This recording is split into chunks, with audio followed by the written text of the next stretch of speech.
Welcome, and happy Monday. Welcome to another episode of Bitcoin Magazine Live. It is Monday, August 29th. I'm your host, Q, coming to you yet again from my mother's basement, and I'm rejoined now by my co-host and my producer, P. Chris. How the hell was BitBlock Boom? It was phenomenal. Had an amazing experience. As always, excited to be here. Got some serious 5 o'clock shadow going on, and let's dive into it. I mean, look, as you guys can see, I did not burn the house down, so it's still standing.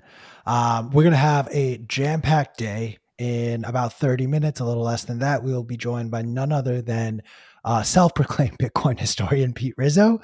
And after that 90-minute segment, we will hop on over to Twitter Spaces, and we'll be doing a deep dive into the into the latest Bitcoin Magazine Pro editions with Sam and Dylan. So join us on Twitter Spaces at 3 p.m. Eastern, noon Pacific. But now we're going to get things kicked off with some news and notes. And last week was BitBlock Boom. I had such bad FOMO that I literally had to log off Twitter for 48 hours. So, Chris P., what went on in Texas? A lot of things, but I'm glad our accounts didn't get banned, Q. So good job. You didn't remove any of our accounts, no warnings, no issues. So I'm proud of you, man. I watched the stream last week too. I mean, a little hiccups, but it was your first time at the reins. I'm pretty proud of it. I watched the news and notes segment. I thought it was good. All I know, Chris, is I'm coming for your job. Yeah. Hey, if you shoot for the king, you best not miss. That's the only thing I say, Q. So I'm adjusting. Go ahead, Pete. No, I'm making a dumb joke. Go for it. P, I'm worried you're going to break something back there. I'm always breaking shit, but give us your take on BitBlock Boom, and then I'll jump back in after I finish making the slide super creepy. So it's like, yeah. All right. So this is my first BitBlock Boom. I think P went last year. Correct me if I'm wrong, P. You went last. This wasn't your first rodeo, so it was good. It's a very good event. It's very Bitcoin maximalist social, like Bitcoin. Bitcoin maximalist centric, or there was a lot of like the big Bitcoiners in the space that were there. A lot of awesome talks. Got to listen to a fireside chat from Parker Lewis and Cynthia Lummis. Got to listen to Podfather himself, Adam Curry. And also we got a surprise talk from Ross Stevens of NIDIG. So he got to talk about a new thing that he's doing. It's called a wolf in wolf's clothing instead of a wolf in sheep's clothing. He's like out there in the open. He started Wolf is the name of it. It's an accelerator out of New York City that he's trying to bring all the biggest and brightest minds in the Lightning space, so developers specifically, into New York from all around the world in order to develop the Lightning Network, whether it's Taro, whether it is just any implementation, covenants, DLCs, any cool things that you can do with the Lightning Network, and you can apply at wolfnyc.com. Chris goes to one Bitcoin conference unsupervised and comes back with sponsorships. Yeah, dude.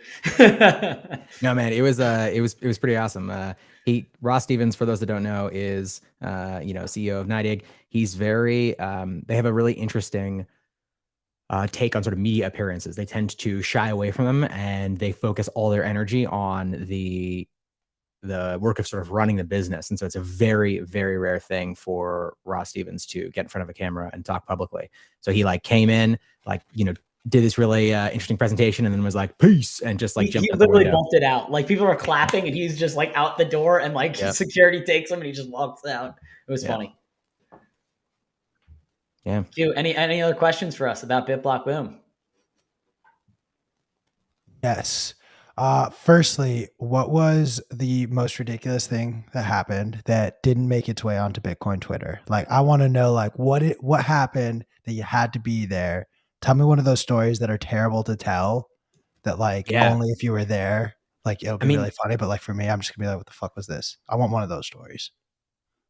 I mean, I think there are so many. So the real advantage of going to these types of conferences, if you have not been to a Bitcoin conference, is that you get to interact with and have these amazing conversations with all sorts of different people from all different backgrounds that are all aligned and super interested in Bitcoin. And the most interesting conversations, the most sort of pivotal tend to happen while everybody is shit-faced drunk. So there were some amazing conversations that happened on Saturday. We all went out to this, this fun bar. There's a thing called LobbyCon, which is like at BitBlock Boom. Everybody tends to congregate in the lobby of the main hotel and just sort of like hang out there and shoot the shit. And there were some great moments with like giant carafes full of apple juice and employees of the hotel telling us that we had to leave, and then others saying like, absolutely not, we're Bitcoiners, we're here to stay, and then being like, I see your strength, I'm gonna turn around and leave now. Those are some of my no, that was a great story to where like I wasn't there, so I don't fucking get it. But Chris, give me your version of a story that you had to be there for. I think the funniest one is it kind of partially made its way onto Twitter because I tweeted it, but no one saw it because no one sees my tweets. So follow me if you want to see the gold from BitBlock Boom. But at hearing Adam Curry say spray sats was probably the funniest thing. And Odell coined the term stay humble, spray sats. He's referring to like using your sats, but just the way that comes out just sounds very dirty. And it's just very funny the way that it was phrased. Yeah. For those who don't know, Fountain Podcast, which is a really cool podcasting 2.0 app, which of course Adam Curry is, the godfather of.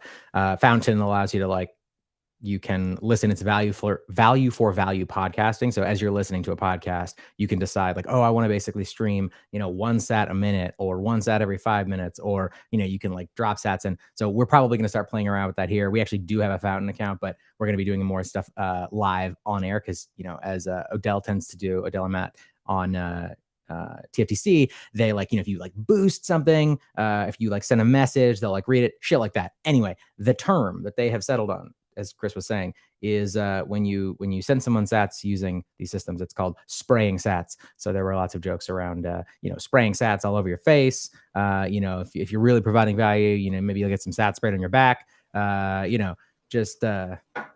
live in an amazing time, and I, for one, am honored to be here.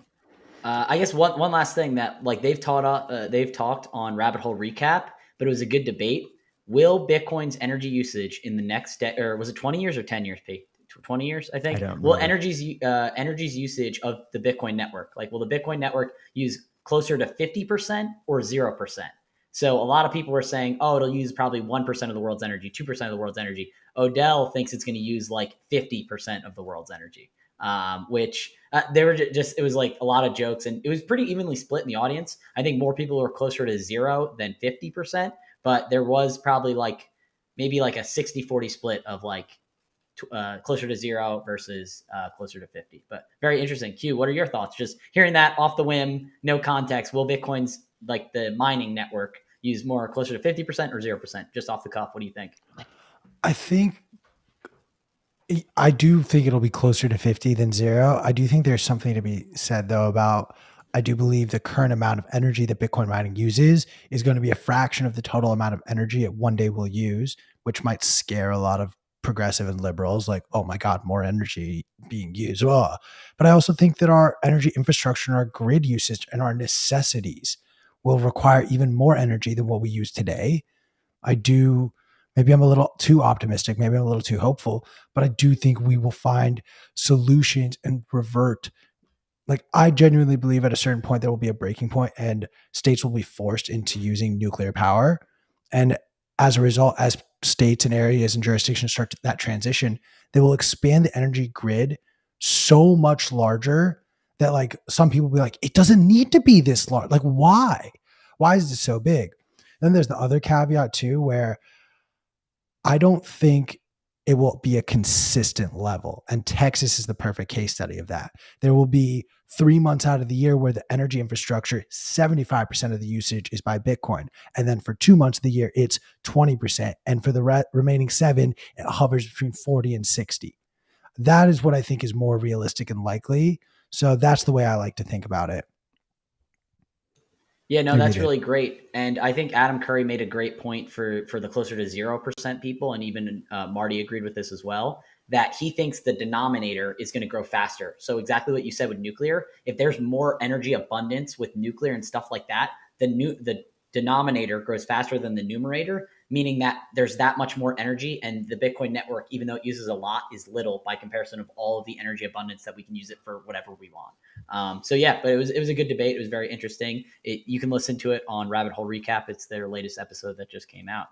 I think we hit on a lot of points there, and I think we got some more news stories. But if you want to have an awesome time at a Bitcoin conference, consider going to Bitcoin Amsterdam. Get your tickets at bitcoinmagazine.com, and you can use the code BM Live to get 10% off, or you can go to B23. We are returning to Miami next May, also BM Live for 10% off. All right, let's hit it. Q, you got first story. Boom. Chris with the shills today, man. He gets the sponsorship and he goes hard on the shill. I'm going to skip your shill story if I can, Chris. And we're going to go right to Papa Powell and my favorite city in all the greater United States, Jackson Hole. This was the long anticipated speech of Jerome Powell, and I'm gonna call Ansel out when he comes on tomorrow. My interpretation of this was hawkish. This was aggressive. They essentially have said, they didn't say directly, but more or less, more pain will come. Families will feel pain, and we're not going to pivot too early. That would be a mistake. Ansel is literally the only macro writer and analyst that I read over the weekend who took those words actually as dovish. I very much am in the hawkish camp. My attitude, I think, might have shifted a little bit more. I reassessed a lot of things over the weekend of how I'm going to approach both the general markets as well as Bitcoin. This ultimately, though, could be a whole lot of nothing, and it could just be words and posturing for the sake of words and posturing, because as Ben Bernanke let us know, Powell's job is more just talk rather than action. It will be very interesting to see what the interest rate hike looks like at the end of September. I'm not going to play the odds games. Yes, they shifted. Now it's more likely for a 75 basis point hike. Cool. By next week, that could change as well, but it's 50 or 75 is sort of the expectation that the general market has put forward. I think I'm going to take Powell's words seriously, though, because there are a lot of signs that as they continue to raise rates, they are going to be told we're doing the right things based on the indicators they want to look at. And so as a result, they're not going to slow down pressure. I think there's another caveat, and I'm excited to talk to Dylan, LeClaire, and Sam about this, because it was actually in their most recent Bitcoin Magazine Pro issue where they talk about how some of the liquidity in Bitcoin could actually have finally been drying up.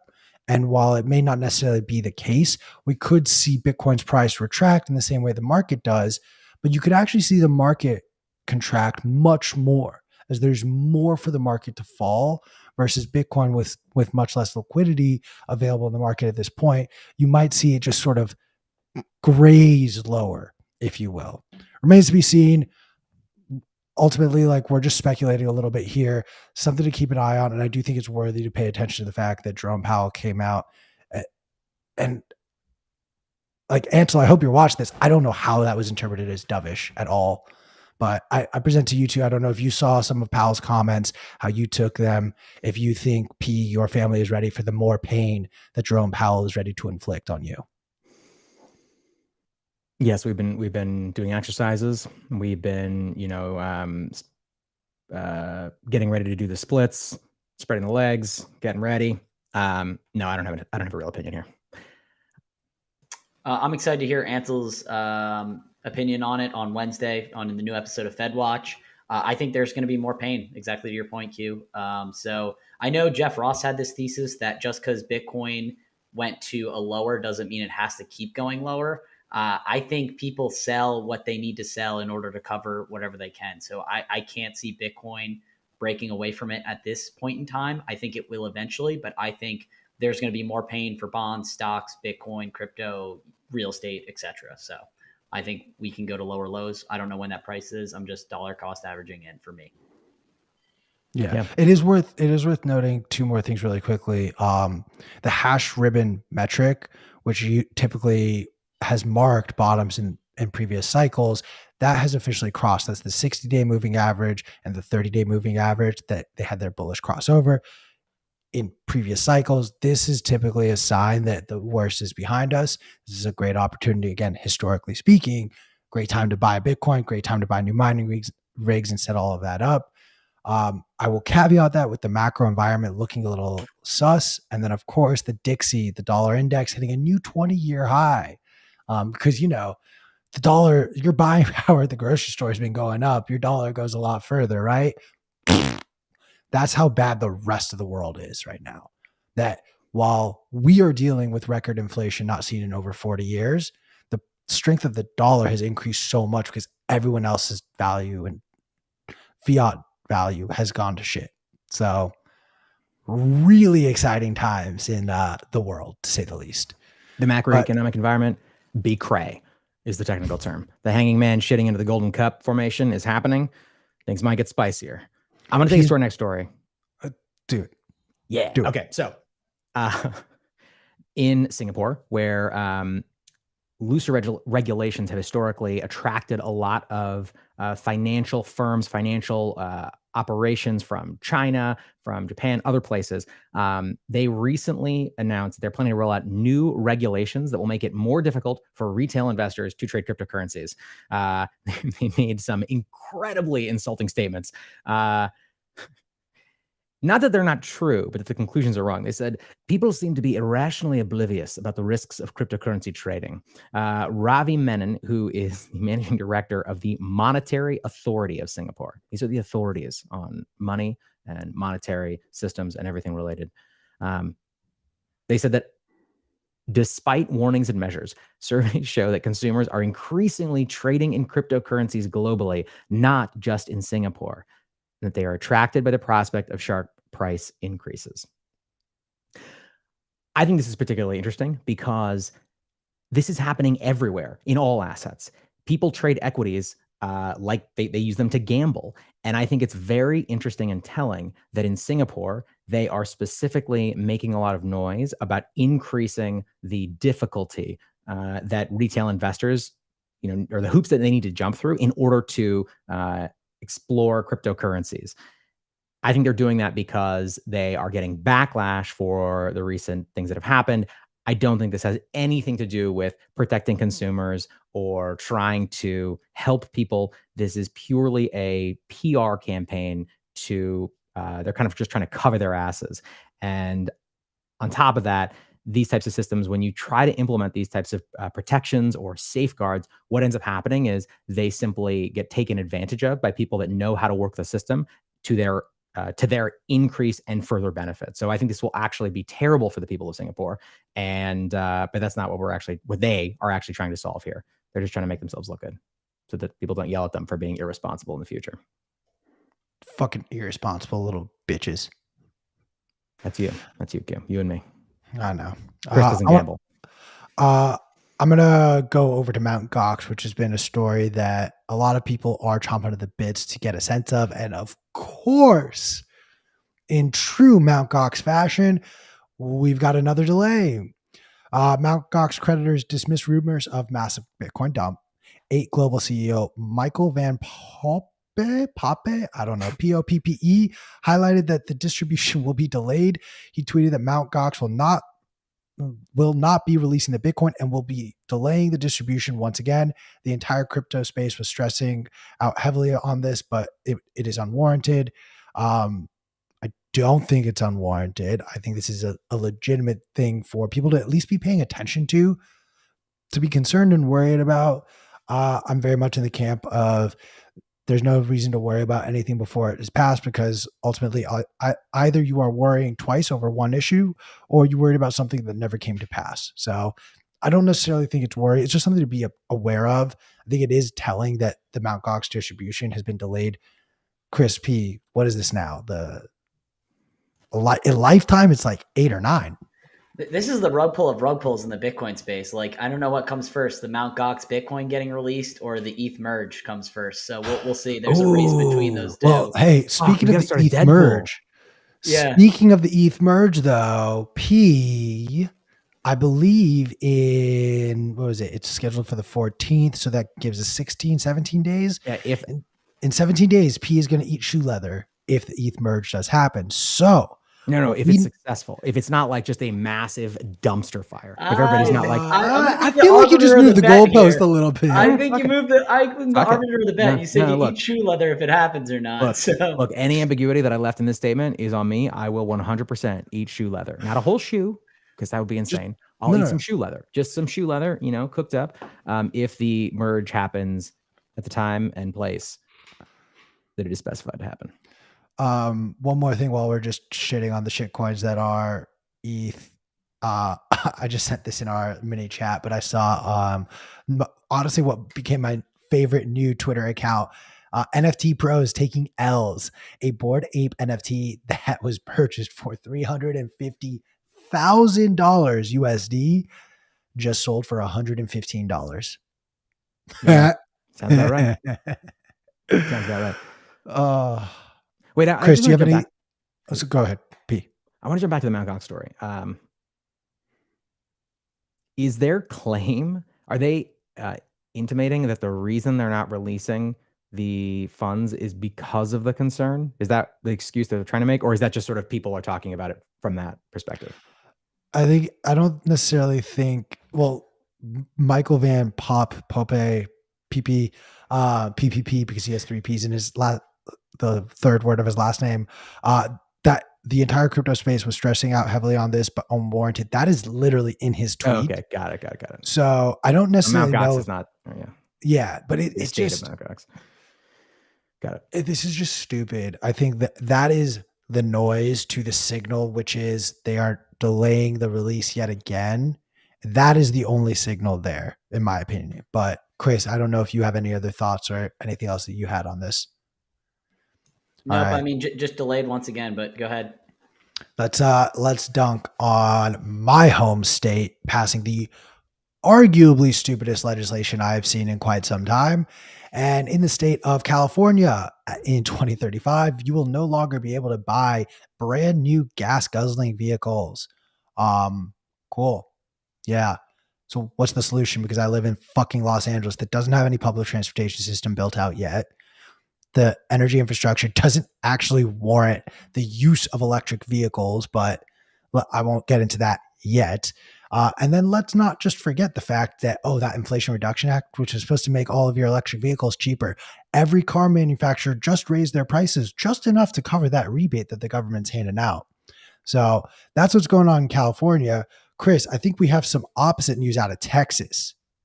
Yeah, there was a great talk at BitBlock Boom. Parker Lewis and Senator Cynthia Lummis were talking about Texas, and obviously it was a little bit of friendly banter. Obviously, Parker is based out of Texas. Senator Cynthia Lummis is out of Wyoming. But recently, a few years ago, Texas banned basically things that go against the state and what that basically, or that go against the best interest of the state. So Texas recently passed, of Texas, right? And the people of Texas, correct. So Texas passes a ban on ESG companies, claiming that 10 financial institutions boycott energy unfairly. Companies including BlackRock, Credit Suisse, and USB have been barred from doing business with the Texan government. What this means is obviously a lot of pension funds were tied up in BlackRock, S&P indexes, or just various funds. So if your pension is in Texas, or you have a pension fund and you're in Texas, they're not allowed to invest in those 10 financial institutions because they go against the interest of Texas and its people. So like I said, that law a few years ago was basically preventing the state of Texas cannot invest, promote, or back anything that goes against the interest of the state of Texas or its citizens. Meaning that, like with BlackRock going against claiming that oil and gas companies aren't ESG friendly, although ExxonMobil was above Tesla in terms of ERG friendliness. So go figure, but they do not historically invest in oil and gas companies. So basically, this is the way of Texas government and its people pushing back and saying they're not going to incorporate these things that harm their state, their citizens, and business that come into Texas. I thought it was very fascinating. So it's kind of like the counterpunch. Obviously, Texas is really going big into mining. Obviously, we were just at BitBlock Boom, which is in Austin. It was in Dallas in previous years. So the Bitcoin community is kind of in that area, and it was very cool to see a lot of the Bitcoin initiatives, whether it's Pleb Lab, the Bitcoin Commons, or just having the conference there. So yeah, it's their way of fighting back. And I think regulators in Texas will be more friendly to Bitcoin and Bitcoin mining. Riots based out of there. PG, can you think of any other miners that are based out of Texas right now? I'm drawing a blank on any other ones. I don't know if Marathon's based out of Texas, but I know Riot has a big hub right in the Austin area. Yeah, I mean, there's anything a number else of them, to add? Yeah. Rhodium is based in Texas. No, I mean, I think you guys covered it, but I do want to go ahead, P. Sorry. I was just say I am continually flummoxed by the disconnect between reality in terms of energy production and the beliefs and narratives that have been pushed so effectively onto the majority of American people. And I think the most egregious example of this, as we've talked about here before, is just nuclear power. Nuclear power is incredibly efficient. It is fantastic for the environment when compared to, like all the other alternatives which are being used more significantly.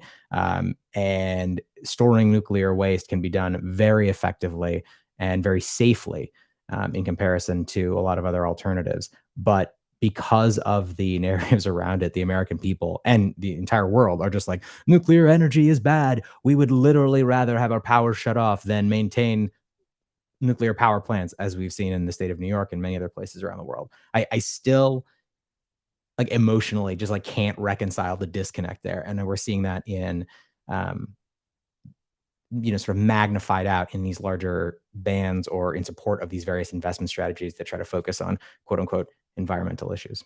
It's fucking weird. Okay, so I wanted to highlight a few things on this because, to your point, P, like I've been a big proponent saying like California just needs to finally get over this hump, move over to nuclear energy. And why do I say this? Because the largest source of energy for our electrical grid here in the state of California right now is still not anything renewable, despite what they will have, despite what the powers that be will tell you. The main source of energy right now still comes from natural gas. With that in mind, all you have done by buying an electric vehicle in the state of California is you've just moved what you see go out into the environment away from you and off into some distant area that's actually manufacturing the electricity for you to then charge your vehicle with. This is such a backwards policy and doesn't, again, get to the core root of the issue. The largest factor of energy usage in the state of California right now is not strange. It's transportation, taking up, I just had it up, 34% of total consumption versus residential, commercial, and industrial. Next largest is industrial, coming in at just under 25%. So you're looking at almost 60% of the energy use coming just from transportation and industrial use. This doesn't impact either of those sectors. In fact, this ban only impacts individual citizens. And I saw someone in the YouTube chat throw out the MTA railway, which does exist. When I used to live in Culver City, anytime I wanted to go to downtown, I would use that. I wouldn't drive. I'm not trying to hit the 10, but that's it. Like the railway is not like the way the subway system in New York or even the metro in DC, which like really cover the whole city are. Like there's no railway that gets you from LAX to anywhere. They're still building that right now. This is just a backwards policy to appease a certain subset of people without, again, looking at the root cause. What is it you're actually trying to solve for, and finding that. In real time, what we're about to see in this example between California and Texas, in my opinion, is no different than what we saw 2 years ago during the lockdown measures, where you had some states, California on that list, which took far more aggressive stances, locking down citizens and having just insane and stupid policies all around COVID. And then you had other states like Texas and Florida that didn't take such extreme measures, and their economies were fully functioning and they continued to operate as such. We're going to witness this again and again, over and over, in different battlegrounds, ESG being one of them. And this won't be the last thing where California does one thing and other states do another. It will continue. And this should be looked at not as anything more than competition. Let the best idea win. Let the best policies win. I fully welcome if California were to turn around and say tomorrow, we're also going to pass legislation to push forward very aggressive development into nuclear power plants. That shifts the narrative around a lot of things in this state very quickly, in my opinion. Gavin Newsom's a piece of shit and he doesn't have the balls to do something like that. But we can dream, and I want $1 million while we're at it. So yeah, throw some of that my way too if you if that of course, absolutely, man. Before we go to commercial, though, I do want to remind everyone: use promo code BM Live.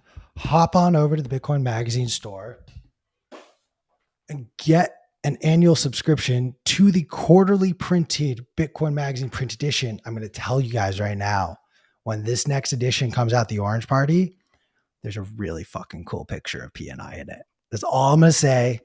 You're going to want to get it. I'm going to get this thing blown up in like a movie poster size and frame it. So I'm really excited for that. You're just saying that because you look like dapper as fuck and I look like an insane person. Like literally just straight Guys, I've seen the picture and I agree with Pete. It's saying just here. Total. You like my face is barely recognizable. The rictus of just emotion, aggression, intellect, the raw intellect that comes through my mustache in that photo is staggering. All I know is P is just mad that his face did things that his brain told him to do. But use promo code BM Live. Get your copy of the upside down print magazine today. We're going to be right back after these commercial breaks with none other than Pete Rizzo to talk about maximalism. Stick around, guys. We'll be back.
Thank you for sticking through those commercial breaks, everyone.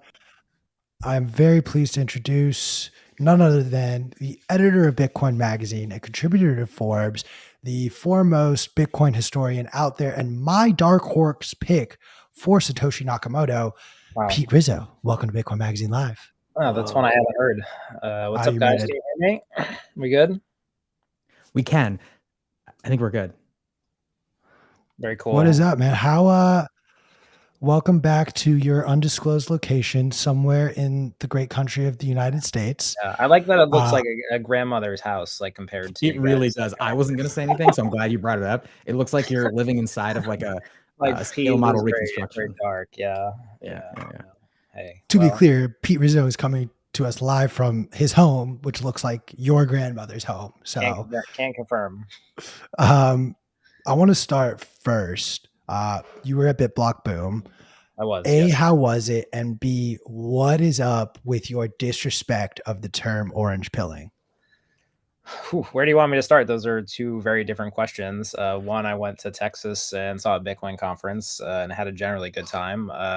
Two, the definition of orange pilling. Pet peeve. I want to retire the word. I don't like it. I can expound on that. I think it's gross. That's the headline. I'm not a fan of the word orange pilling. So, all right, let me just start off with the rant there because I think I got it mostly polished up. But if you want to think about it, like, what's the goal of us as like Bitcoiners or Bitcoin maximalists? It should be to encourage people to adopt Bitcoin, to like choose Bitcoin over alternatives. And I feel like the problem with orange pilling is that the phrasing just sort of deprives any agency, right? You're not saying, oh, I orange pilled that person, therefore that person like made a smart decision, like made the right choice. The action of the word actually relates to you and like not the beneficiary.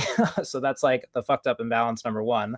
And then two, there's just the idea that it's like a competition, right? There's no qualitative assessment of like how good you were at orange pilling, right? So it just says that like the goal of you orange pilling that person was better than whatever reasoning that you did, right? So you could have just like made up any old fucking thing about Bitcoin.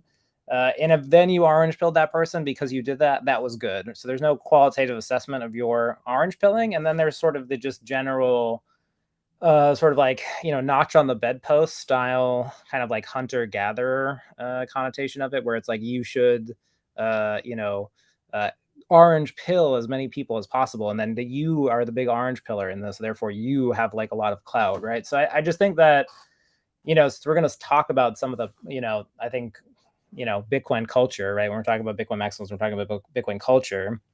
I think our use of the word orange pilling like says a lot about us, and it doesn't actually say anything that positive about what we value. It says that we sort of value our own ability to, sort of convince other people of something more than like their choice. And if we are a group that values freedom, that is something that we should look at, I think, and we should ask some questions about why we use those words. So I'll get off my soapbox there now that I've convinced you to also retire the term. Well, I'm going to second Diogenesis the Great's motion of change it to orange suppositorying. So going forward, I will at least to you. Well, why don't people just choose Bitcoin? I think like it puts the agency where it's supposed to be, which is like we want people to choose Bitcoin, right? We want them to do that. So therefore, like orange pilling, it just gets the whole thing backwards. Like it's very infuriating because it encourages like the wrong parts of the culture, and then it rewards people for doing that. And so I hate that my like definition of why orange pilling is bad is so intellectualized, because I know that it's like painfully over intellectual. It's very valid. Like everything that I just said to you, you're like, oh, he's right, but also fuck that guy. That's like the second reaction to that. I haven't no, like I love the critique of it shouldn't be forced, and rather than maybe it is precisely the use of force with orange pilling that is so gross. Totally. Like I think something to the tune of like a mentorship almost is more accessible, at least for someone like me. Like also, what does it mean? Like, did you convince that person to put money in Bitcoin? Did they put all of their money in Bitcoin? Do they just think Bitcoin's a reasonable idea? Like it just doesn't say anything about the interaction at all. I think, so. I have two thoughts. One, just to go back to the suppository comment, I think what you're saying is that the idea of orange pilling someone has a negative connotation, but if someone is giving themselves a suppository, like an orange suppository, then that is a thing we can all get behind. I feel like because that doesn't have a negative connotation so much as that it says that we prize certain things over other things, and then if you actually kind of pull apart like what are the things that it actually values, it actually values things that are like pretty selfish or like judgmental or just like aggrandizing to you as like an individual. And I think that's, if we are a freedom movement, if Bitcoin is for freedom, and this is about personal agency, then that is backwards. And then we should actually use a phrase that actually encourages personal agency, because that's actually more aligned with our ideals. Whereas orange pilling is like, a commodification of that in like a kind of gross way. Yeah. Gross. Like I keep going back to the word gross. Like orange pilling is a gross term to be pilled. To pill other people. Like I've never pilled anyone. Like I've never, Joe Rogers. Oh, bro, you haven't lived until you pilled. Apparently someone pilled him one time and it was a great experience. I don't know. I just don't know who associates that with like any positivity, Yeah. Like, oh man, the last time I was pilled, really great experience that I really enjoyed that. It does have a weird connotation. I think pilling in general. Like we talk about it's very weird. Yeah. Just get rid of that word. It's just every time I hear it, I just, but again, I don't like a lot of words. So, just want to. Can you give us a list? Can you give us a list of the top 3 words you don't like? Not related to Bitcoin necessarily, just. Well, they're all in Bitcoin, right? I think, cults is getting thrown around a lot. Like people are using cults very colloquial now. Usually the people who are kind of to like derogatory against Bitcoin maximalists, right? Or Bitcoiners, right? Cult is like really in fashion. And then oftentimes when you ask people, well, like who's part of the cult and like what does the cult believe? Like the answers are very vague, and often there is no cult there when you kind of get to the bottom of it. And then shitcoin is the other one, which is also super vague and like uninteresting. It just sort of what is a shitcoin? Apparently everything, including that you could possibly buy other than Bitcoin, which just seems very overly broad. And seeing that most Bitcoin maximalists regularly, I mean, I was at the conference, as you mentioned, and everybody seemed to be taking Uber. So unless they were paying with Bitcoin somehow, I mean, I assume that they're paying in US dollars to get to and fro the conference. So yeah, that's also a weird term. Don't really understand what that means. But I like to look for these like areas of the Bitcoin culture and sort of, because again, like words, this is sort of where I break from the herd a little bit. It's like words have to have direct meanings. And then if they don't mean anything. And then if they don't mean anything, they're just sort of like random dog whistles for sentiment. It's like, oh, I hate that. I hate shit coins, man. Yeah, me too, brah. It's like we both hate shit coins, dog. It's like there's no content exchanged in that conversation. It's like you didn't say anything relevant. Yeah, I mean, generally, I've found in my experience in cryptocurrency at large, right? It's because my background is I was a cryptocurrency reporter for many years. Is it's the same sort of thing. Like if you hate buzzwords, you should just hate all shitty words. And a generally good thing that has served me well in cryptocurrency is like looking for words that objectively have no meaning and then just trying to figure out what they mean, because those tend to be some of like the deepest questions. So the one that I've been kind of noodling on the most is like, what is Bitcoin maximalism? Like, does it have a definition? Like, does it mean anything to anyone? Or is it just sort of a useless word that like some people use to identify with a group? I think like the worst case scenario for Bitcoin maximalism is just, it means like your friends, like at the end of the day, right? There's actually no greater value system that it aspires to. I don't think that's true. I think like in my recent article, I was able to convince myself that Bitcoin maximalism, like objectively, is a thing. But yeah, I mean, no, I like generally if you're a person in the space and you want to understand how to navigate it, there's a great article from the, if you really want to go back into the archives from Nakamoto Institute, which is like everyone's a scammer. And that is true both in crypto and usually also in Bitcoin, right? These people have kind of been orange pills that are now using like these whatever words, right? So you can also scam yourself by like getting attached to some idea that doesn't make any sense. So yeah, I've been really trying to figure out Bitcoin maximalism, and it's come at a time when a lot of people just feel a lot of things about Bitcoin maximalism. It's obvious like people are very defensive about it. It's obviously there's some group that wants to attack it. So then you have to ask like, what is it? Right? Does it objectively exist? I don't know. I feel like that's important, but happy to be a minority on that. So. I think there's something interesting in your perspective on maximalism and kind of what we've just discussed briefly with this concept of orange pilling. And I think there's this idea where there's a class of Bitcoin maximalists who wholeheartedly believe it's Bitcoin and nothing else. And there seems to be this growing sentiment of if you have any idea outside of Bitcoin, you therefore are not as convicted as I am, or you are not as much of a maximalist as I am. And like, I definitely fall into that camp that like I wholeheartedly believe in Bitcoin, but I also wholeheartedly believe during this transitionary period, there will be other things available to me and my family that I'm just going to need to utilize and capitalize that maybe my children won't have to deal with. Maybe I can walk you through like my questions for it, right? So like my question was like, okay, like first one is like, is there such a Bitcoin thing as Bitcoin maximalism? Like, is it possible to be described? And then I think if the answer is yes, then the second order question is like, is it good or bad? Right. So like, does it have a like a positive core? Like, is there something, does it represent a system of values that are good, or does it represent a system of values that are bad? Right. Because that's like sort of the core critique, right? So like, it's often common that people will identify as groups, like before they actually like understand the value system they're in. So, one of the things that I've been trying to figure out is like the claim of the people who are anti-Bitcoin maximalists. Their claim is essentially that people who are Bitcoin maximalists are either ignorant, right? They're either ignorant people, or they're belligerent. They're essentially being encouraged to sort of like attack like any idea that isn't Bitcoin, right? So that's kind of the charge, right? Is that it is Bitcoin maximalism that encourages those behaviors. So I'll just be like really specific about that, right? That's the current fight in the industry right now. Is this movement to label Bitcoin maximalism as just this bad movement that is motivated by bad things. So that was the question that I wanted to explore. And essentially, in the article I wrote for Forbes, I basically laid out sort of like a 9-point definition of like, okay, here are the values that I think actually represent Bitcoin maximalism. And then through that exploration, I'm pretty sure, and again, I'm happy to like face disagreement and criticism on this, is like that these things are actually positive. Like if you actually kind of single them out, if you say like, okay, the value system of Bitcoin maximalism is positive, you can say that it's antagonistic. It actually encourages people to be against certain things, but you could argue that any ideology of a sufficient scale also does that, but that it's not inherently bad, right? Because the meme that's sort of going around right now is that like the toxic maxis, right? So the toxic maxis is the claim. There's this group that's the toxic maxis, and they're doing things that are bad, right? That's as far as it goes.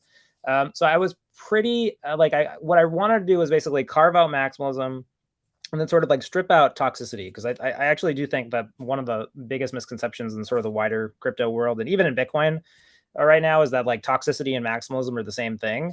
They're not. They have like expressly different goals, and they've been sort of fused together. So the exercise for Forbes was like, one, to kind of concretely define Bitcoin maximalism, sort of like assert what the underlying values of that would have to be, like if it's a system, and then to look at them and say like, are these good or not? And I think the end of that journey for me is I think there is a definition of Bitcoin maximalism that is, one, divorced from toxicity, and that, two, like has a value set that is objectively good. But I think because we haven't like focused on that value set, and like people in the ecosystem don't know what that value set is, there, as what you're saying is correct, is that like the value system now is about like, oh, does this person think I'm bad? Does they think I'm doing bad things? Am I a shitcoiner? Like, oh, I better stop doing these bad things, right? So like, there's no awareness of the value set, and so people are sort of competing to be like the least bad person in other people's eyes without a solid definition. So I think like there's kind of getting the root of the problem. That's how I approached it, right? So as one, coming to a definition, two, stripping out toxicity and maximalism, and then trying to kind of look at Bitcoin maximalism on its own and like assessing it and seeing if the definition was useful. And then so far, I think the feedback's been pretty positive. So, Pete, I'd love your take, because like you and I have a lot of conversations offline as well, just about like the necessity of maximalism. And I'm also curious, just of this scale that we're starting to discuss, like where do you yourself, P, put yourself on the are you guys scale? toxic maximal? Like, do you guys under, when I say like Bitcoin maximalism and toxicity are separate, does that, that registers for me? I do too? not feel like I have, P, you're muted. Yeah. I do not feel like I have enough of an understanding yet of a lot of the other technologies out there to be able to like I'm not going to have today the conviction of someone like Corey to like read through a scam. I'm able to like discern. For me,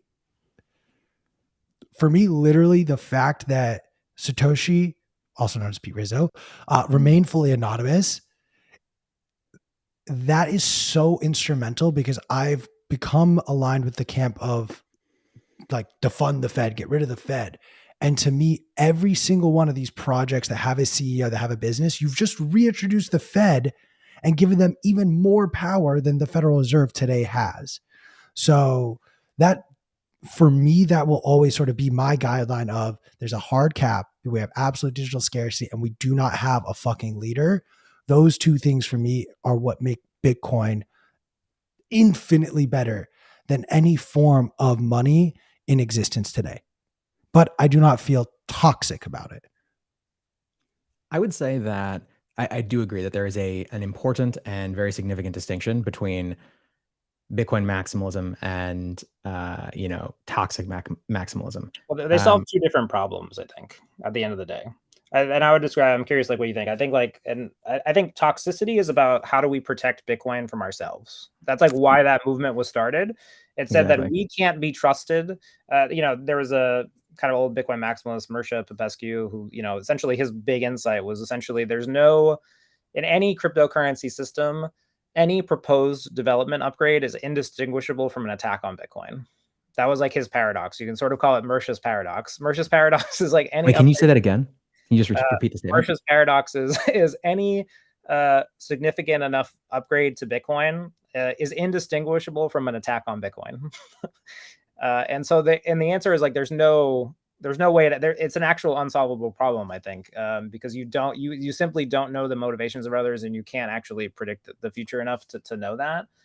So therefore, toxicity was like his answer to that. And then what is toxicity? Toxicity was the assertion of that I didn't have to go along. I didn't have to make change. I could be intolerant of the developers. I could be intolerant of other people within the community. And it's my intolerance that protects me in Bitcoin. And Bitcoin allows me to be intolerant because it allows me to reject these changes. So toxicity evolved to solve a very specific problem. It was essentially, how can we protect Bitcoin from ourselves, the actual users, right? And it's interesting because you're starting to see other communities kind of realize that they need this, which is how you kind of know it's like it was an independent discovery, like with the ETH and Ethereum. You know, they're talking about user activated soft forks right now, which is a bit of the same thing, right? It's how can we trust people in our group to like make the right changes for this economy? So anyway, like toxicity has a certain problem, and I think maximalism, to the extent that it independently exists, I think it has to answer the question of like, why is Bitcoin better than all the other cryptocurrencies? And then how does it advance and then not replace them, but I put in the piece, like, it minimizes them, right? We have to acknowledge that cryptocurrencies exist because we're not irrational people. Like, we have to be able to say that these softwares are actually alive in the world and that people are using them, and that some of the things that they are using them for are valid, right? So then our effort as maximalists should be to minimize those things over time. So I'll give you an example like that I laid out in the article, which is essentially, Bitcoin is a settlement layer. It was not optimized for payments. So we created the Lightning Network layer for payments, right? That was an effort by the developers in the ecosystem to create that. But at the same time, there were parallel efforts by other cryptocurrencies to launch payment-specific cryptocurrencies, right? So this was the old, if you went back to the Masari like research papers, there were like payments cryptocurrencies were like a whole class. There was like Dash, Monero, Bitcoin Cash. Like there was, all these payments cryptocurrencies. And then through the efforts of, I would argue, people who were being Bitcoin maximalist, they were furthering Bitcoin at the expense of other, solutions, that we have brought payments back to Bitcoin. Like Bitcoin now is a useful payment network and a settlement network. And my hypothesis is that has to be what Bitcoin maximalism is, if it is to have a definition, because Bitcoin needs to advance, and it by definition doesn't do everything today. So Bitcoin needs to expand, and I think this is something that's like kind of uncomfortable for a lot of Bitcoin maximalists. I'm not really sure why, because if you ask them for their day-to-day behaviors, again, like the Uber example, they're not using. No one in the whole industry is like using Bitcoin for everything. There's like some limitation to what you as a human being, like your whole life does not exist on the Bitcoin blockchain. That's just not a reality that anyone is currently living in. So then we have to accept that there's that limitation, and then we have to like work to further it. And that has to be what maximalism is, I think. Otherwise, we would just have a relationship to Bitcoin where we wouldn't give a shit about it. And you know what? That's fine. Is like there's plenty of things. Like I own this fucking stapler. I don't care about the stapler. I have no relationship. This object, I own it. I use it to staple pieces of paper occasionally, and I'm not part of a community that like is aligned behind like staples. Like I'm not part of like, I don't go to like staple conferences. Like it's something that I use like very practically. And so I think like at the heart of this thing is like, it's like, what is Bitcoin, right? Is Bitcoin, but like, no, seriously, because the cryptocurrency people, like the crypto agnostic group, as I define them, that's what they think that it is. Like Bitcoin is just digital gold. It's just a rock. It's like a paperweight. You just put value in it, and that's it. And like, maybe it'll go up over time. That is, they want to reduce Bitcoin to that. That is what they want to do, because in order for there to be many useful cryptocurrencies, Bitcoin has to have a defined place within that universe. They have to be able to minimize Bitcoin and say, oh, Bitcoin is just this thing. It can't do all the things. It just does this. So like we need all these other things. And my hunch is like, I think that it's the express inverse reaction to that, which is the drive to further Bitcoin, like against that pressure, that is maximalism, which is where you get like kind of what Bitcoin maximalism is rebelling against, is this effort to put Bitcoin in a specific place and say, no, you can't do all the things. Like we need these other coins. And so maximalism has to counteract that. So that's why I think they both independently exist, and they're not the same. And so I don't know. Did you guys read through like the specific like points that I mentioned for maximalism? I don't know. The three you made 3 points essentially, right? The 3 points you're talking about. Bitcoin is a free market economy. I basically put down like, here are 9 principles that I think like pretty much everybody shares, and I still don't know if everybody agrees on them. That's like one of the reasons I wrote that. All right, I was like, I think my hunch is like, if written down, most people would agree that these are sort of the shared values. But again, this is like, my point is that the definition has to come from an agreement on values. If ultimately Bitcoin maximalism is just us declaring that we're part of some club, then like Bitcoin is an NFT and then we're a conservative Bored Ape Yacht Club. That's just how it would be. We would just be members of some group. I think that's an important point. I think that it's like, how are you not a conservative Bored Ape Yacht Club? Because if owning Bitcoin, it's like that meme, you know, like, and corporate needs you to distinguish between these two things. Yeah, they're the same thing. Like a world in which Bitcoin, like you owning Bitcoin is enough, or like owning Bitcoin and simply hating another set of things like his entrance into the club, then congratulations, like you've created a club. Like you've reduced Bitcoin to being something to being something in reality that functions in antithesis to what you are saying that you want. And and again, this goes back to like my really stubborn insistence on definitions, which I think is the only reason like I've ended up in this place of being like in a million conversations about what maximalism is right now, is because like it took me so long to understand like why maximalism like had to exist. Like I for quite simply spent many years like being very confused like about why there were people who held this view, because I think it's very easy to just be agnostic. Like I was a cryptocurrency agnostic. Like I gave no shits about any of these fucking things. They didn't impact my life. I got up every day and I wrote funny stories about people doing dumb shit with their little coins. And I was able to live my life like completely divorced from any moral consequence of that. So you know, what part of my effort was to get away with it from that was, oh, okay, that's interesting. Like there are people who do think there's like deep moral consequences to this and then think I'm an asshole because like I don't actually hold those views. So like, what are those? Okay, so what are those views? And you know, that started my whole journey into, you know, I think trying to objectively define like what Bitcoin maximalism essentially is, because you know, it has to be worthwhile to care about, and then it has to independently exist, and then everyone has to recognize it. I mean, otherwise then Bitcoin is what people say that, then Bitcoin is the negative caricature of people that people are painting it. So I don't believe that. I've spent enough time that I do not think the toxic Bitcoin maximalists are trying to do anything bad for Bitcoin. Like I truly don't. But I do think that we don't spend enough time as Bitcoiners or Bitcoin maximalists, however you want to define it, saying like, okay, here are the values that we should want to support.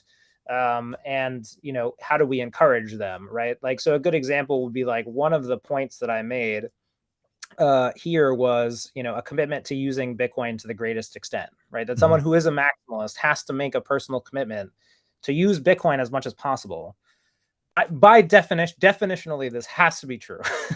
And if you are not doing that, then you are not a Bitcoin maximalist in those instances. And then the question is does the culture encourage Bitcoin maximalism? And I spent some time talking with Udi Werthemeyer about this, and he's saying his point was, you know, look at the Hodl Knot fundraiser. You know, we don't encourage spending. We don't encourage people to, you know, use Bitcoin. Therefore, Bitcoin maximalism actually encourages people being a miser. You know, like miserly, just hoarding these things, right? We've discouraged spending even to the most worthy of causes. And my point was essentially like, you could argue that the culture maybe is not currently expressing that value, but the culture has to have that value. So then the question is like, do our actions align with that value? And are we doing enough to it, right? So I would say like for people listening, it's like, have you personally donated to defend Bitcoin, defendingbtc.com? If you have not personally donated to probably the most important legal case in Bitcoin this year, if you as a Bitcoiner or Bitcoin maximalist, however you identify, have not done that, spend what a kind few of minutes Bitcoiner are you? Yeah. about why have you not done that? Yeah. Is the answer because you want to acquire more Bitcoin, and that you acquiring Bitcoin is so important to you that it's greater than even the cause of Bitcoin itself? And then ask yourself, are you a Bitcoin maximalist? Because a Bitcoin maximalist definitionally has to make choices for Bitcoin. The other point of mine that I think was like controversial was like, you know, the last one was a commitment to keeping Bitcoin open for all, right? And so I wrote, I'll just read: Bitcoin maximalists believe everyone in the world should use Bitcoin as money, and that the Bitcoin economy will ultimately be used by people of all races, religion, nationality. You know, they. Oh no! Did we lose Rizzo? I was going to say he's frozen. He'd been frozen for me for a second. He looks. It's a perfect freeze frame though. Like he looks like it's like emphatic. All right. You know, make sure we get a lot of screenshots of that so we can meme Pete Rizzo for the next week. Honestly, I think that'd be a great thing to be memed for. But while we wait for him to jump back in, I'm sorry, Q. I didn't know if you were gonna. No. I mean, I have a few questions on his list, but I was gonna kind of let him go and keep going down this rabbit hole. I mean, the easiest explanation for what he's saying is Bitcoin is for enemies here. I think that's part of it. I think jumping all the way back to an earlier part of the conversation, I think that one thing that I have noticed, and I think that Rizzo is speaking to here as well in this article, and just in the way that he talks about these things, is if we do not hold ourselves accountable for asking difficult questions and spending time and intellectual energy answering them for ourselves, then we willingly reduce ourselves to the caricature of Bitcoiners that the world wants to sort of create. And that's doing ourselves a disservice, and that's doing Bitcoin and the Bitcoin community a disservice. And go for it. No, please go ahead. Keep going. I feel like we're playing the game today where we're like, we're both like super excited and also like a little undercaffeinated. So undercaffeinated today. Yeah. You're fucking it up, as am I. But I think that, Rizzo and I had a conversation at the conference. Oh, you're back. I'm back. I'm sorry about that. No, it's fine. We were. It's like mid rant. But it was actually a perfect freeze frame. You were like this, like, but it was like as long as it's thumbnail, Yeah, it was good. It was really good. Just know if you see that image of yourself circulating Twitter, it was not P or I who made you into a meme. I'll take responsibility. I can't control what other Bitcoiners will do. So. I don't know exactly where we lost you, Rizzo, but I think my point was that a Bitcoin maximalist would have to put Bitcoin over other ideologies or biases, like definitionally. You have to be willing to promote Bitcoin above other things in all cases. And my, suspicion is that I don't think a lot of people who think they're Bitcoin maximalists are actually Bitcoin maximalists, because I think they're actually deferential to some other things. So a great example would be like, if you think Bitcoin is a conservative technology that is here to advance like the U.S. conservative social movement, and then you are putting that movement like ahead of Bitcoin. And you might not be a Bitcoin maximalist. You might be like a social conservative, like who is here to advance the political party associated with social conservatism over Bitcoin, right? And that's not bad. My argument would just be that your value set doesn't align with what I would independently consider what Bitcoin maximalism is. Because ultimately, at the end of the day, if the success of the like Republican or Libertarian Party in the United States like matters more to you than like Bitcoin success, then you are just simply definitionally like not a Bitcoin maximalist. You may love Bitcoin a lot. You may think Bitcoin is super conservative.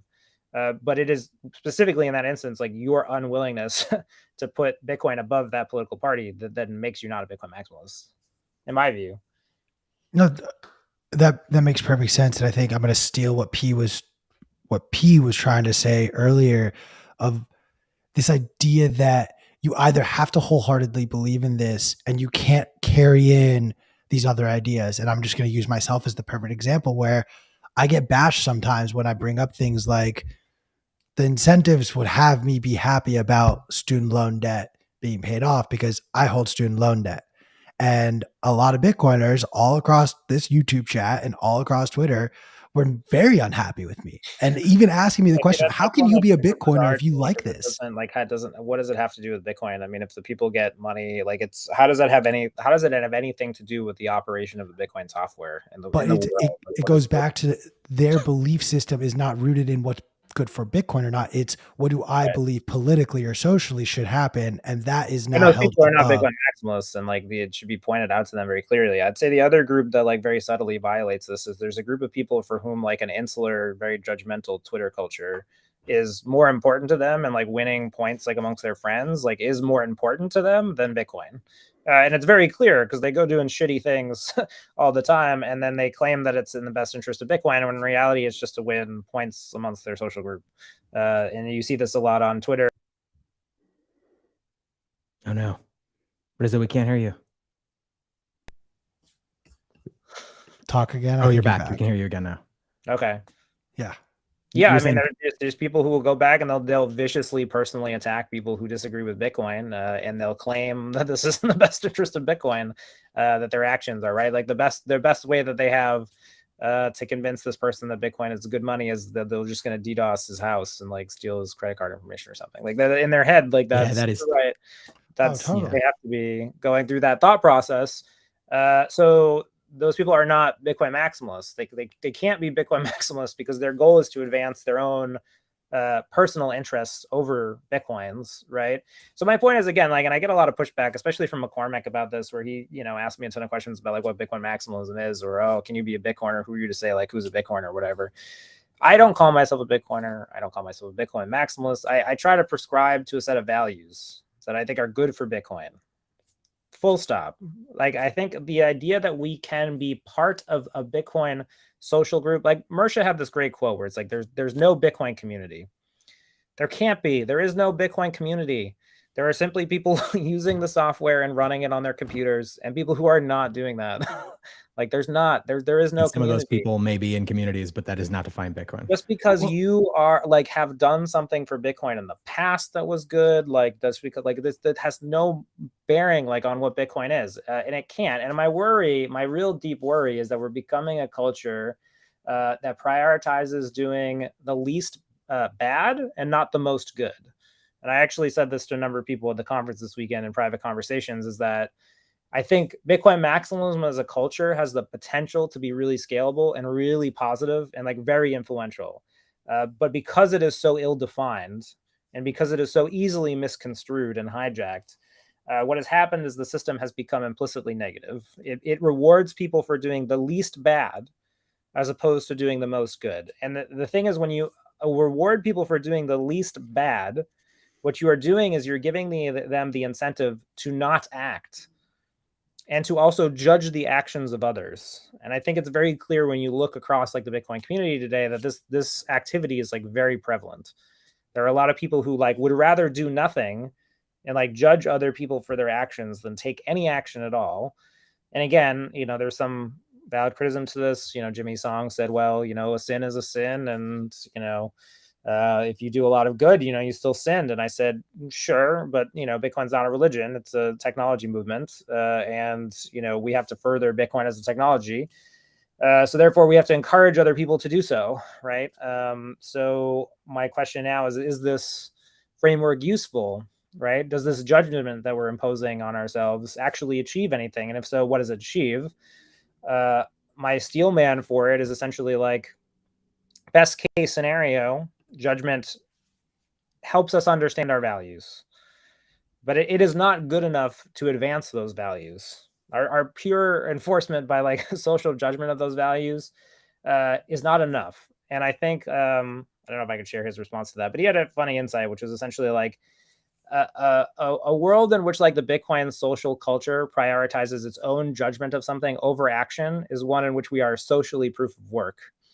Because we're essentially using our existing social capital as a way to validate other things, and we're not independently assessing the work. Wait, you mean proof of stake? Wait, proof of stake or proof of work? Yeah, you meant proof of stake, not proof of work. Yeah, that's what I said. A world in which we are using our own socially, we're using our own social capital to judge others for their actions, is a world in which we become socially proof of stake. Yeah. Okay, got it. The first time you said proof of work, and I was like, "Wait, my brain is melting. What is happening?" No. I thought I said proof of stake. No. It makes sense. It makes sense now. Though. Proof of stake makes total sense of what you're saying, and like I'm just going to keep reiterating this point that you guys look so shocked. I thought the point hit home, but maybe no. Even Chris is like, "Dude, you said proof of work, Rizzo. 0 for 3. Sorry." Well, I guess go back in your minds and those. Wait. But I actually think this is an interesting moment. Because I would argue that forcing people to critically evaluate the statements that are being made and the tenets that they hold dear is it's one of the most important things. And I feel like it's kind of the meta conversation that we're having here. And I think that's an interesting moment, because instead of sort of like smiling and nodding and being like, I mean, I guess I heard a thing, but since we're all on the same page, we're all Bitcoiners, Rizzo's a historian, like he must have said the right thing. I think like I think what you're saying is we have to hold ourselves accountable for critically evaluating all of our beliefs around Bitcoin. Is that fair? Yeah, 100%. I mean, that has to be that. Well, that's why the opposite of that is something where, and this is why I've really fought against this idea that, like, again, if me owning Bitcoin gives me entrance into the social group and the inability to leave that social group, then it is just Bored Ape Yacht Club, like definitionally, like it is a token that guarantees me entrance into a group. The way that you would have to counteract that is like my actions then have to be accordance to something. There has to be some sort of value set or like to the cultural movement, and then my actions either align with that or they don't. And this is why I've like always said this. It's like, again, I came from being cryptocurrency agnostic. My actions did not align with Bitcoin. I chose to align them with Bitcoin. Like I made that decision consciously, and I put a lot of effort to like realign my professional life into doing that. You could argue that was good for Bitcoin, like some people would not. But at the end of the day, it's like it's our actions that must be judged as good for Bitcoin or not good for Bitcoin. If it's purely something where because you own the token, you are a participant in the system, then it's hard for me to see how you can have something like Bitcoin maximalism. I don't understand how you would get to that point, because then the culture doesn't then exist to move Bitcoin forward. And we know that it must move forward. It has to do that because it currently doesn't encompass all of our activities, right? It is more limited than we are not all currently living on a Bitcoin standard.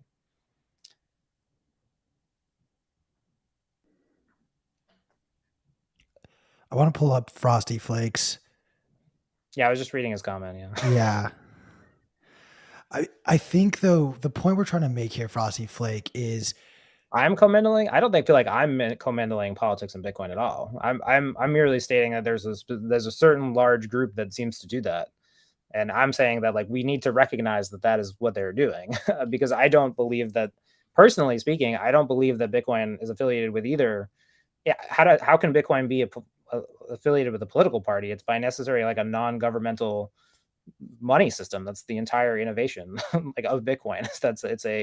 It's a money system that exists outside government of control. Like how can that be more affiliated with a political party than not affiliated with a political party?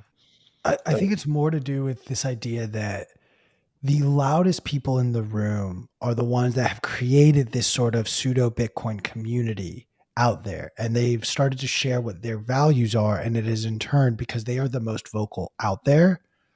It has now been by outsiders, in my opinion, you start to see these narratives, as we've discussed, like, oh, Bitcoin is used by conservatives. Bitcoin now is right leaning. When in fact, based on the most recent update, there are 83 million wallets.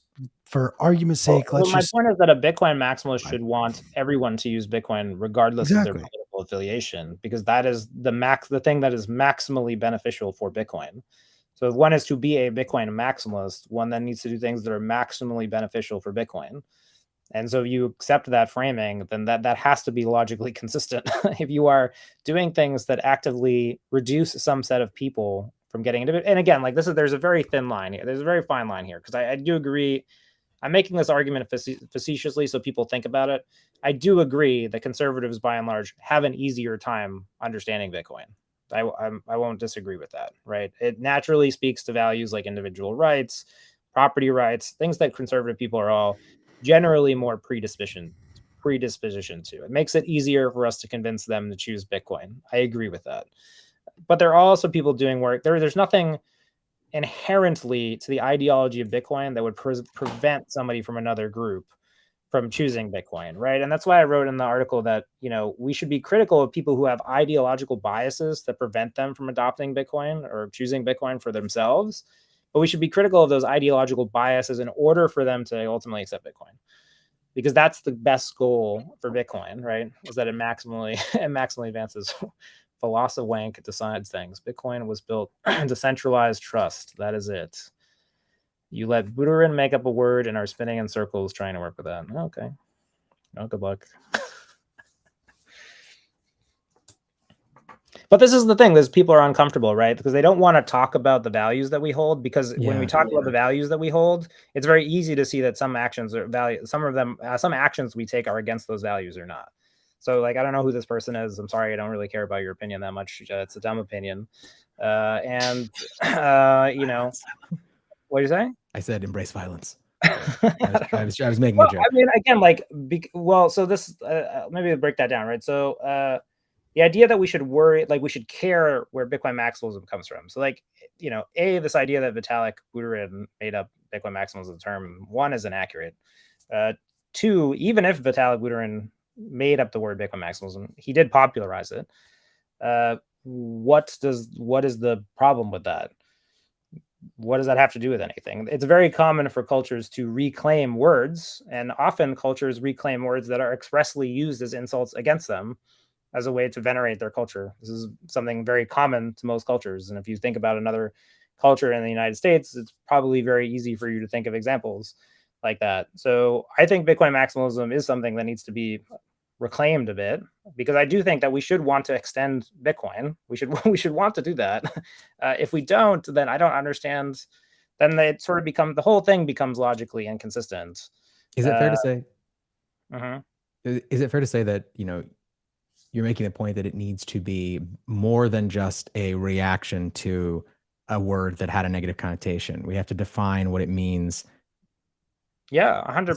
Because I think we want to be defined by our positive values and not our negative values, right? And this is why I'm like I draw a very clear line. Like, I think it's okay for Bitcoin maximalists or the Bitcoin community to be antagonistic to the crypto world, and I think the crypto world should not resent that, because it is actually better for any type of cryptographic network that we're building here. It's better for it to be built on Bitcoin because it's more trust minimized. Like, it benefits all Bitcoin holders equally. There's no like opaque like foundations and third parties, whatever. So if it is better to build something on Bitcoin, then the goal of us as human beings who are aligned to the most positive outlook for humanity should be to build those things on Bitcoin, right? That's actually the best goal we should achieve. So in that case, Bitcoin maximalists are antagonistic to the crypto world. So, I mean, one of the points here that I was, thought would actually cause a lot more debate was, I think a Bitcoin maximalist has to have a commitment to crypto minimalism. You have to be doing something that aspires to reduce the amount of other cryptocurrencies and crypto assets that exist out there. Because if they continue to exist out there and continue to be useful to people, well, then, they're going to be used. And therefore, you are not maximally extending Bitcoin.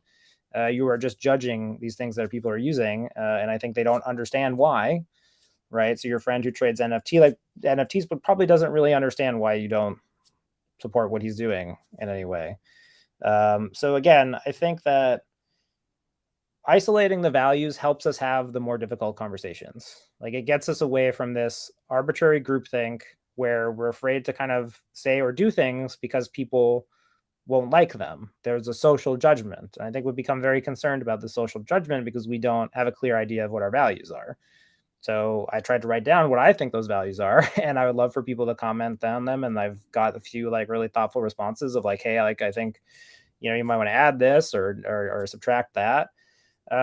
Because again, the more we can talk about the good that we can do for the group, the less we're going to be focused on like the negative stuff, right? And my argument here would become very focused on the negative stuff. We're very concerned about who has done the least amount of bad things and what those bad things that you shouldn't do are, and then calling out people for those bad things, and then shaming them for those bad things, and then making sure everyone knows that they've always done those bad things.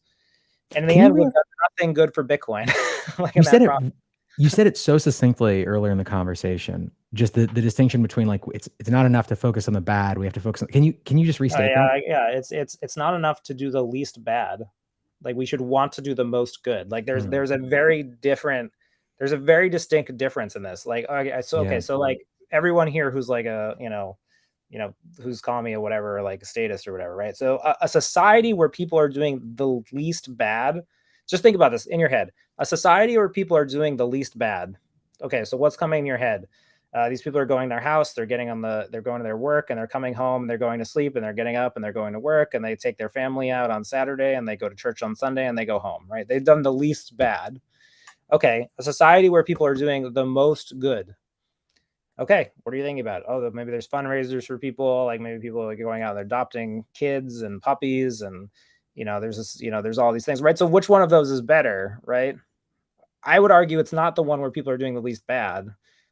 the society where people are just doing the least bad is just the most homogeneous. And then if you believe in freedom, that just seems like a weird thing to also support. So I think another way of framing that is it's kind of a scarcity mindset versus an abundance mindset. Like, are you focused on how to avoid punishment versus challenging yourself to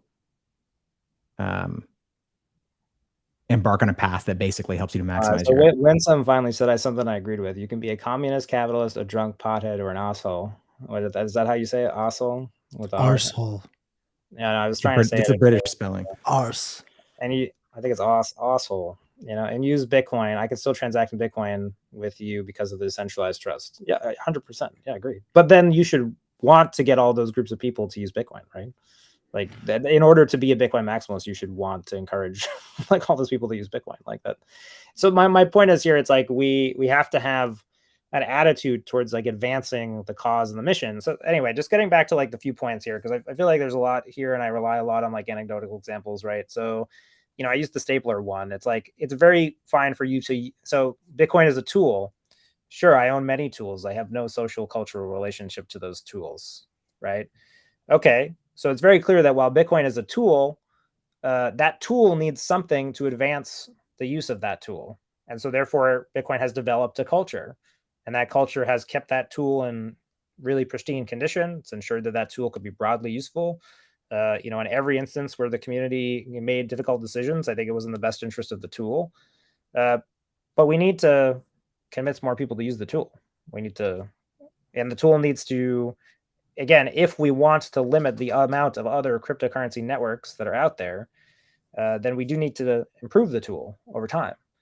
And my thing here is I think that like there exists this weird dichotomy where it's, if we're not doing anything as a community to minimize, if you're not a crypto minimalist, if you're not trying to minimize the amount of other cryptocurrencies that are out there, then you are enabling their use and you're allowing them to exist. And if they're always going to exist, then why would you cast judgment on them? They're just always going to exist. What's the use in hating them? They're just going to continue to be useful. So it is actually your action that matters. And if it is true that we can do everything that the cryptocurrencies are doing on Bitcoin over enough time and with enough reason and logic, then that should be the highest aspiration. And this is why, again, I think I would staunchly defend this idea of crypto minimalism, because I think it's defensible. The opposite of Bitcoin maximalist is to be a crypto minimalist, and I think both things are good. I want to maximally extend Bitcoin for the greatest benefit. I want to minimize the other cryptocurrency currencies that exist for the greatest benefit. And then both groups should actually want both groups to operate that way. They become symbiotic. It becomes a greater good to do something on Bitcoin than to do somewhere else. But it just says, yeah. I'm curious why you think those are opposites. Like the way I actually see Bitcoin maximalism and crypto minimalism, there is a Venn diagram that sort of overlaps between the two. There may be some differences, but there are a lot more similarities between the two classes. Well, I mean, I think there's a group that definitely crosses over into like the Bitcoin supremacy side, where it's like you almost have to think they want to annihilate like this other group. Like their goal is to burn it to the ground. Yeah. Their goal is to like completely eradicate it, like through every terrorist like sort of means, like it's just like scare these people away from cryptocurrencies, right? And I was thinking about that a lot this weekend, like supremacy. It's like a word with like a lot of connotations that are like almost wholly negative, like for very obvious reasons. But what do you mean?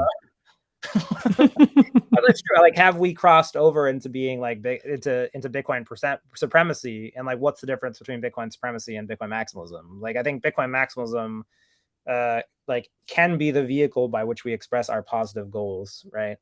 Why should it be our responsibility to minimize the use of other cryptocurrencies? Well, again, if you accept that Bitcoin can do all the things, and it is our lack of figuring out how to do those things within Bitcoin, they exist at our tolerance, and therefore it is related to us.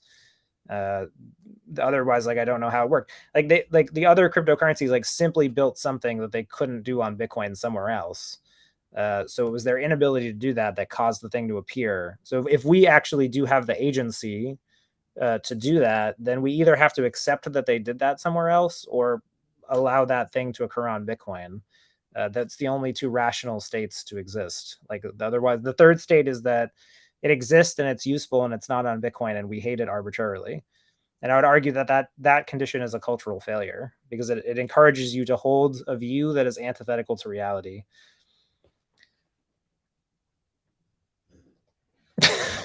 No. I thought you were still going for a second. I didn't think you were ending right there. No, I don't know. I don't. You guys are just this one's been a fun combo, but yeah, no. I'm excuse me, but I don't know. I'm the one who's saying stuff. I don't know. I'm thoroughly enjoying this, Rizzo. I appreciate your time, man. It was the smell of money that created most shitcoins. Sure. Okay, but they exist somewhere else, and to the extent that you agree that they're doing something. So Winsome Hack says, "LOL, no, it was the smell of money that created most shitcoins." Okay, so take stable coins. They exist. They're useful. People are using them. They're using them to buy Bitcoin. They're using them in places where they have no banks. So those exist and they're useful. So then if we accept that they would be better on Bitcoin, then we need to support things like Taro and stablecoins on Bitcoin, because we should want people to be able to use the tool of a dollar stable crypto asset within the benefits of the trustless Bitcoin system, and without, as you're saying, the smell of money. The smell. What are you saying when you say the smell of money? You're saying that there's some institution or group that created something. And if, as you said, Bitcoin is decentralized, there is no system or group, that it is precisely the activity of moving that thing over to the system that has no group, that is decentralized, that is the positive action. If stablecoins right now exist in a centralized fashion and we can decentralize them or minimize the trust that is required to serve them to users with Bitcoin, then that is the higher aspiration and it should be supported because it maximally extends Bitcoin. It unlocks the capabilities to the greatest extent. That it has to be. I just, the more I talk about this, I think the more it has to definitionally be true, because it is also our allowance of these things to exist elsewhere that lets them continue. And by existing elsewhere, it does more harm, or rather, it does less good. It does less good, right? Exactly. Yeah. So I would argue stablecoins do good, but they could exist in a better way on Bitcoin. Therefore, the Bitcoin maximalist view should be to allow those users to have that freedom of transaction within the Bitcoin system, because it is better for those people and that's better for Bitcoin. If there was a situation where it was not good for Bitcoin, or if it was dangerous for Bitcoin, well, we wouldn't want to do that, and then it should exist somewhere else, and we could be critical of them. Right? Like, and I really baked this into the piece. I think it's responsible for Bitcoin maximalists to also be very critical of other things. Right? But I think that our criticism has to be juxtaposed with action. Like, we also have to do things that show that our criticism, is leading to positive change. And that's why I continually give the Lightning Network as an example, because I truly don't think that many people remember a time when there was a category of payments cryptocurrencies that were competing for something that very clearly Lightning offers. And I think it was the positive action of the community to recognize that and to bring that capability to Bitcoin. That is Bitcoin maximalist. That has to be definitionally what we are trying to achieve, and we should be trying to achieve more of that. What was it like? What was it like when Lightning was first becoming dominant? Was there internal strife around that specific point? Like, why are we trying to do this? Like, Bitcoin is not supposed to do this. What do you mean by the whole fork wars were? Yeah, that's fair. Like the whole thing was about. Yeah. I mean, Lightning sort of came out in the middle of that, right? But the whole drama of the fork wars period of Bitcoin was essentially that Bitcoin was so many people were using Bitcoin. Bitcoin was becoming expensive for payments. There were groups that wanted to change the underlying protocol of Bitcoin in order to support payments. And, in the middle of that came out this technical proposal for how we could build a secondary layer on top of Bitcoin that could facilitate payments. So many developers, and Elizabeth Stark, Joseph Poon, Taj Draja, decided to kind of go forward with this proposal. And SegWit, the Bitcoin improvement proposal, directly sort of enabled that within Bitcoin, right? It made a couple changes that without which we don't think that Lightning would have worked. So my argument would be that, yes, that was a Bitcoin maximalist effort. And all of those things were a product of this desire that we have, which is to maximize the utility of Bitcoin and to reduce the amount of other crypto systems that could exist elsewhere. And now that Lightning has become successful, we have seen a dramatic reduction in talk about other payments cryptocurrencies. We don't hear about them anymore. They don't frame themselves that way. They have accepted that Lightning has neutralized, their efforts, and that's positive because the end result for users and for people is that people now can send payments very easily with all the benefits of Bitcoin. Absolutely. Right. So that higher aspiration has to be at the core of maximalism, right? And again, I want to go back to the point of it, which is like I'm happy to defend maximalism. I'm very happy to defend toxicity in certain cases.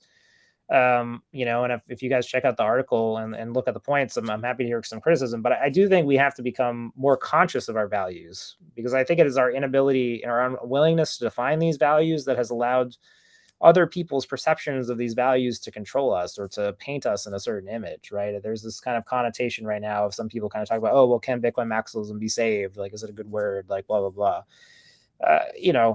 It doesn't, the word almost doesn't matter, because if the word doesn't have an intentionality, if there's no value system behind it, then the word doesn't matter anyway. So why would you care? The word has to mean something, right? Meaning and words, like there has to be some connection between these things, like at some level. So, I don't know, maybe that's something that isn't very popular, but is this guy on the WEF website by any chance? I'm not, but No, I guess so.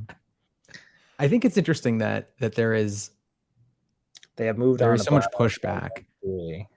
Wait. Sorry. So Diogenes, go read the article that we've been referencing. It is a fantastic article in Forbes that Rizzo just published. It's basically, it goes through 9 different sort of tenets that Rizzo argues are like the core aspects of what Bitcoin maximalism means. I think it's also important to sort of reiterate that. Yeah, and I'm not imposing this definition on you, right? So like I said that in the article, it's like it's Bitcoin. So if you don't want to ignore like what I'm saying, then you're fine. No one cares. But again, I think we have to acknowledge that there are some structural weaknesses like in our culture right now. Our culture is under attack. Our culture is under attack from people who want to paint Bitcoin as negative and to paint our aspirations as unworthy of their interest and unworthy of the recognition of other people. And so there's only 2 things you can do in response to that. You can argue passionately about why our values are good. You can show people what they are, and then you can seek to demonstrate them, or you can seek to just, attack them mercilessly. You might be right in the second instance, but I would argue you're not going to create many passionate Bitcoiners in the process who have a favorable idea of our intents and interest. But this is why, culture, going back, it's like, why is Bitcoin culture necessary? like it has to have so if you are a part of the Bitcoin culture, the first question you have to ask is like, why is that culture necessary? Otherwise, you just shouldn't participate in it. You're right. Tell me to fuck off. Like, we don't need a culture. Bitcoin is a stapler. But just realize that you're reducing Bitcoin's potential in that instance, and you're actually allowing these other crypto assets to like continue to exist. So if that's the position you hold, I guess you're just going to be angry a lot. I don't know. I don't know how to tell you how to feel about, like, you are perfectly able to live in the world, like holding opinions that are contradictory. Like, you're perfectly able to live your whole life loving that you can use Bitcoin and hating everyone who uses anything else. That is, you are allowed to do that. If you think you're not, like, I don't know what my allowance of it, enables you. But if you want to further Bitcoin, if you think that that Bitcoin should encompass a greater part of the economy, and it should do a greater amount specifically of the things that are going on in the cryptocurrency market, then you have to become a Bitcoin maximalist. Then this culture becomes necessary. It becomes necessary to achieve something. So it's very clear, I think, that like this idea that Bitcoin is a tool. I mean, I think I remember you saying this a lot, like back in the day. It's like Bitcoin can be we can reduce Bitcoin to a tool, or it can be a tool with a culture of advocacy, and that with a tool that is expanding constantly. And it has to be one of those things. So in the instance where Bitcoin is just a tool, then I agree that is a possible world. But then why are you so angry about the other tools? Why are you so mad about them? Why do you hate them so much? If your emotion doesn't want to create some if it's not indicative of anything, if it's not indicative of any potential positivity, then it is purely negative and it's purely hateful. It is a product of hate. It would actually be just a hateful thing. You hating something that is just like exists.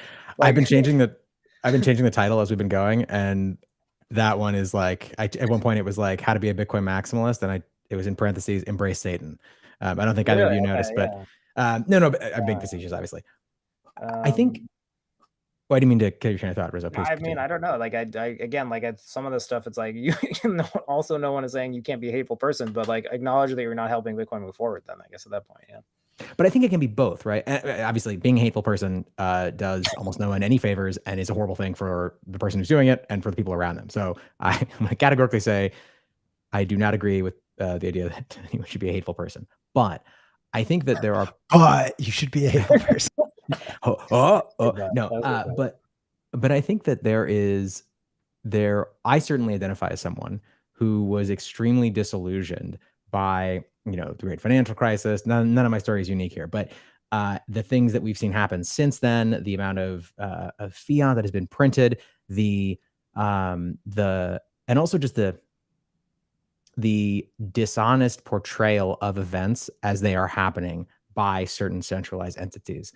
So this is not a novel thing to say, but I certainly would be extremely depressed right now in my life if I hadn't discovered or been, if Bitcoin had not been shared with me personally, because it does for me offer this sense of hope and an opportunity both for myself, but also for the people that I care about and the ideals that I care about. Well, I agree. I think that's why I've been so insistent on creating a definition for Bitcoin maximalism that is positive, because I think it's very contradictory to other people's experiences of it.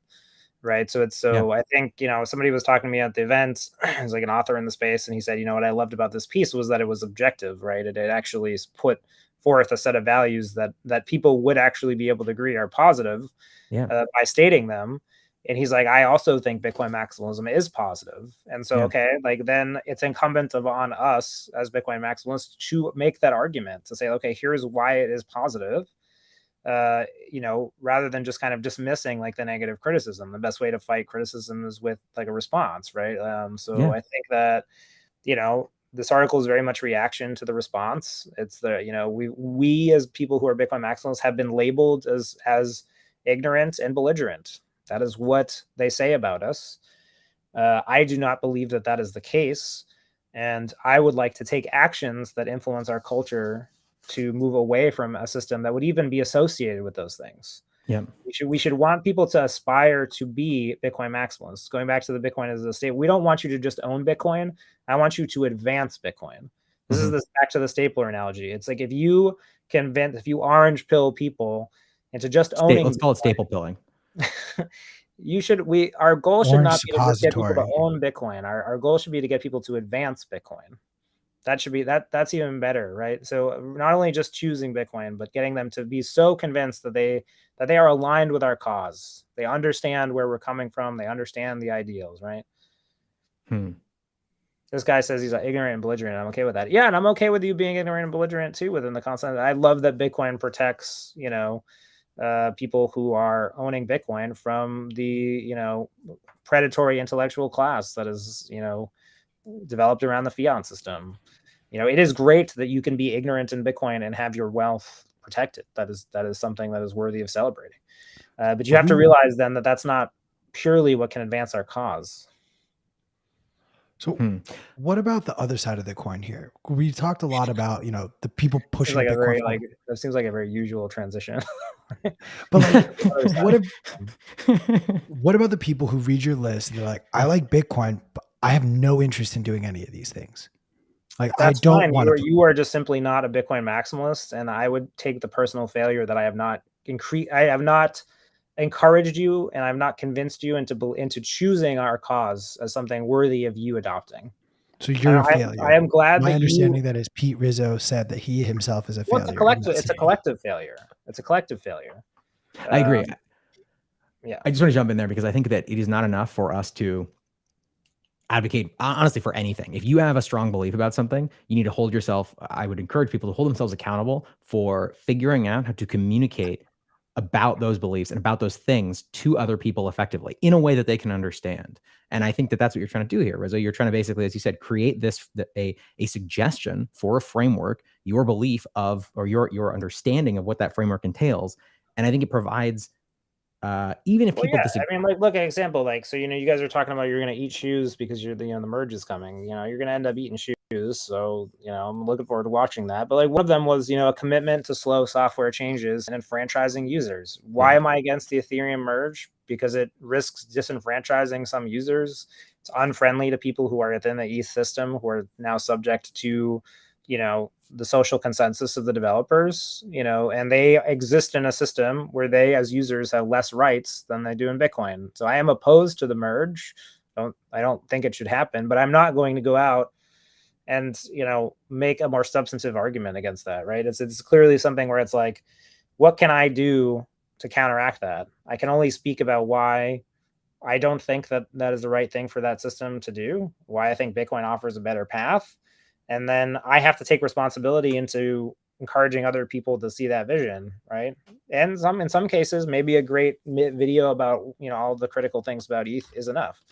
But, I would argue that, who does more for Bitcoin? Is it somebody who goes and starts a community for Bitcoiners, or the guy who posts a video against Ethereum? We've become a culture that like very much values the guy who posts the 1 hour video about why everything is wrong with Ethereum. Good example, something that happened in the last week, right? So Bitcoin Mountain in Cameroon looks like this cool little initiative, like, the people in Africa are using Bitcoin. And you look at kind of the social media interaction on that account, and you're like, okay, that seems really cool that there's a community of people kind of working in this area to advance Bitcoin.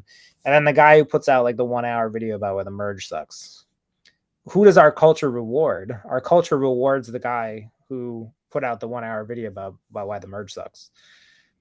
We have chosen to validate that. It exists at at the behest of our validation. And more of it will exist because we validate it.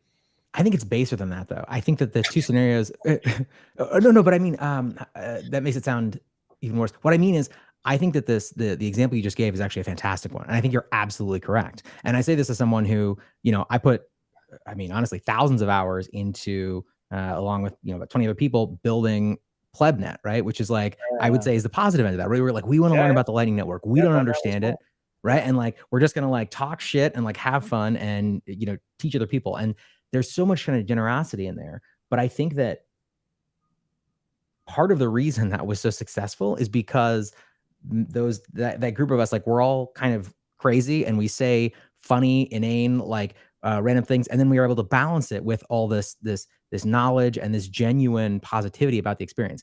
The reason I think, I promise this is going somewhere, the reason that I think that the video around why Ethereum is terrible does better, or we reward that, is because it has the stronger emotional, it provokes the stronger emotional reaction. And I think that that's actually what's going on there. Not that maybe that's actually not, that's like a parallel conclusion to what you're saying. It's not actually a refutation of what you're saying. No, I think it's like a little bit like, yeah, part of that's just like internet culture stuff. But I think it's like we choose what we validate, right? And we become a culture based on what we validate and what we praise. So, I think that there's good questions to be asking there. So this guy, Diogens, I do run a full node. Yes, I have it on my desk somewhere. It's my BTC Bitcoin node. Very basic. I just want to go back. I think that I really enjoyed this Forbes piece. And again, I want to encourage everyone in the audience. This guy just wait for fiat to shit the bed. See, this is the problem. Like, there's nothing. This view does nothing. You're encouraging passivity, right? Just wait for fiat to shit the bed. I'll give you the cheat code here. It's like there's no end to the existing financial system coming. It exists arbitrarily on its own whims. It can literally exist in any form that it wants. It literally just can make money out of nothing. Like, why do you think it's logically consistent enough to even fail? Like, it's just a ridiculous, like position to hold. And then would you like, here's like another thing, like, this is a great example. Like, whoever this guy is, like, really triggering me right now. Would you rather that Bitcoin wins because society, like the existing fiat system, collapses? Or would you rather win because Bitcoin like outcompeted the current system and was so good that in every instance where it could possibly be used, it was better than that system? And the real fuck of it is that our culture encourages the first thing. It actually believes and values that the first outcome is better. That actually, like, we should want the existing system to fail rather than to put the effort and energy and ingenuity into outcompeting it. Like, isn't that sad? Like, doesn't that make you sad? It makes me sad. Like, reading that comment is sad. It's an objectively sad thing because you are asking me to hold a position in which my action means nothing. You're asking me to accept an inevitability that the system will collapse for the detriment of everyone in it, and somehow I will be saved because I own Bitcoin. Not that the Bitcoin network is good enough. I think that's sad. I think that says a lot about the current issues right now within the culture. Ah, man, expand that. Wait, hang on. Expand that. I mean, you don't get to just say that and then not. Like, what do you mean? Wait. I mean, I feel like that's a pretty expanded comment. Yeah, like what is definitionally not included in this for you? No. What Q's really saying is talk more. We're enjoying the talking. Okay, yeah. I've always said I like Pete Rizzo story time. Like this is a conversation I've been. Well, so like, sorry, so a world in which Bitcoin wins because fiat failed is a world where the failure of fiat caused Bitcoin to succeed. A world in which Bitcoin succeeds because it outcompetes fiat and is better than fiat is a world in which Bitcoin did the proof of work to be the best. It actually put the time, energy, and effort to outcompete the whole of the system and persevered through the adversarial nature of that competition towards a point where it was ubiquitous. And my point is that the second scenario is obviously the preferred outcome. The outcome where Bitcoin outcompetes fiat currency, outcompetes all of the cryptocurrencies, is the better world because Bitcoin has done the proof of work to succeed. It has realized the reality that it wanted to realize, and it did it on its own terms through its own work and its own volition. And again, it's just like that's the better world. Like and I think we've encouraged too many people to think that the fiat system is somehow on the cusp of failure, and that I've called this idea like the fiat rapture. You're just encouraging people to sit around for the fiat rapture. They'll just the light's going to come down and everyone will be saved. Right. And again, it's an example where our culture prioritizes inaction. It is chosen to say that the person who does the least bad is better than the person who does the most good. Because the person who does the least bad and he just sits in his house and waits for the fiat rapture is doing the most good in our current value system.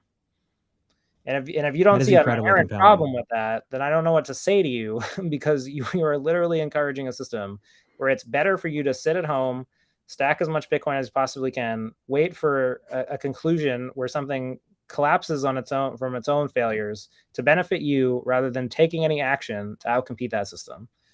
I don't like. Well, why would you even accept a world in which Bitcoin won that way? Why would you want to live in a world where everyone had to use Bitcoin because the fiat system failed and was constantly like, oh man, like using Bitcoin sucks. Like I wish we still had the dollar system. It would be great if our entire financial system wasn't completely destroyed in this cataclysm. I don't think people would imagine. Well, the reason I wanted to unpack this is candidly because I think I stand in a very, very small minority that I don't think either scenario is actually what happens. I think it's a combination of the two. I think there will be failures in the fiat system that lead to its crumble. You want Bitcoin to win because it is just better, not because you suck. Fair. Or because others suck. I don't know if it's because I suck or because the system sucks. I assume he's meaning because I suck. So. No. Wait. But there's this. Okay, go ahead, P. I've been talking a lot. Q, please. And then I'll go. You go, and then I'll go. And then you'll go again, and then Rizzo will go. The reason I want to discuss this is Greg Foss has put it so excellently, the idea that Bitcoin is a credit default swap on the failure of fiat currencies. And that is a narrative that I think there is a growing class of Bitcoiners that are not on Twitter hanging out, that are not even considered plebs. I think Foss is speaking more to larger fund managers who understand risk allocation better, and they genuinely are looking at it like a credit default swap. when I think of it through that lens, it makes me believe, with no factual basis whatsoever, that Your there words, is not a Wait, what'd there's you a say, Rizzo? growing I said your words, not mine. Yeah, there you go. there's a growing subset of Bitcoin holders from the dollar denominated sense, not the total number of users, not the total number of wallets, but the total number of Bitcoin hold market cap wise in relation to the people who believe that this is a credit default swap on fiat. I believe that class of people is growing. I don't even How know how did to answer that comment. I find your comment so inherently unrelatable that I don't know how to answer that question. I got kicked off of my own show? Well, I mean, again, it's like a That was symptom funny. of the same thing. Like, what are you saying? Like, so yes, it would, like, Bitcoin does have some inner, like, it does. You as a person who can either hold money in the fiat system or Bitcoin system, like, you can make a choice to your own benefit about which system to participate in. But the point that I was saying about the future, where like we get to choose like how we win, it says something about what we value. So your analogy, it's just someone who's making a financial trade is like doing something out of their own self-interest. They would just do any action that would give them more financial benefit. So you're coming at it from a default like moral neutral position. So like a trader is just going to look at it and say, if I can make more money doing this, like I will make more money doing that. Let me rephrase it. Let me rephrase it, because the point I'm trying to make more so is the way Bitcoin has been moving is because of these big money players entering and exiting the market as they have been. And so because of that makes me believe that they have a greater impact on where the price of Bitcoin can go. And so for that reason, I do feel like that is a growing subset that may actually have a bigger say on how Bitcoin's growth will be forward forecasted. And if the majority of people who then unfortunately hold Bitcoin, again, denominated in the total amount of Bitcoin they hold, not total number of holders, if the total number of Bitcoin being held is held by people who just want to see the fiat system collapse, ultimately, I don't think we have that choice necessarily. I don't understand that argument, but I think we're also talking like orthogonally, like whether or not there's a large group of I people. kind of see what he's saying. I mean, he's kind of asking like whether Bitcoin users like define the reality of it, or define the outcome by participating in that reality.